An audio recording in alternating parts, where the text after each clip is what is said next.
À la recherche de la procris de l'Ajacée, pas facile à trouver. Sur le chemin, on croise un demi-deuil. Une zygène transalpine, une sylvaine, des papillons communs de nos prairies. Eux ne sont pas en danger, tout l'inverse de ce tout petit papillon bleu-vert irisé, enfin déniché. C'est la procris de l'Ajacée. Donc ça vit sur les centaurées, les scabieuses. C'est des plantes avec des fleurs violettes un peu en boule.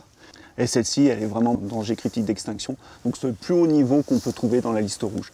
La liste rouge, c'est l'état des lieux des espèces en danger, le résultat d'1 an et demi de travail et d'analyse de centaines de milliers de données collectées sur le terrain, par Yann, avec l'aide d'autres spécialistes et d'associations aussi. Sur le territoire rhône-alpin, sur les 266 espèces répertoriées, 28 sont menacées. La liste rouge a montré que nous n'avons pas perdu d'espèces, mais à terme, effectivement, ces espèces menacées qui sont vraiment en danger peuvent disparaître et donc diminuer cette biodiversité et favoriser d'autres espèces qui peuvent être aussi problématiques pour les cultures ou pour l'homme. Seul moyen pour freiner cette érosion, conserver le milieu dans lequel ces papillons évoluent et se reproduisent, éviter par exemple la propagation de la forêt. L'action du broutage ou de l'homme sur ces milieux permet de les conserver ouverts, c'est-à-dire que les petits arbres, quand ils vont pousser, s'ils sont broyés, au bout d'un moment, ils n'arrivent plus à se développer.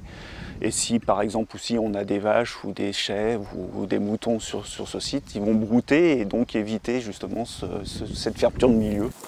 Arracher, faucher, drainer, autant d'opérations que pourront accompagner les services de la Direction régionale de l'environnement. Celle d'Auvergne-Rhône-Alpes porte depuis plusieurs années maintenant le plan national d'action en faveur des papillons.